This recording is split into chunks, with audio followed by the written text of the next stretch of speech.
How to edit voice recording on iPhone. To get started, first of all go ahead and open up the Voice Memos application on your phone. The Voice Memos app is a built-in tool for recording audio. It allows for quick and easy recording, editing, and sharing of voice memos.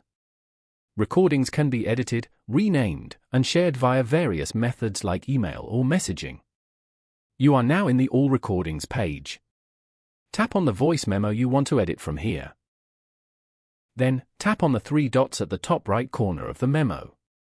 And then, tap on Edit Recording. You can edit the voice memo from here. If you want to trim the recording, then tap on the three dots at the top right corner. Tap on Trim. Here, drag to set the length and tap on the Trim button. You can also delete a part of the recording if you want. After that, tap on Apply at the top right corner. After previewing, tap on Done below.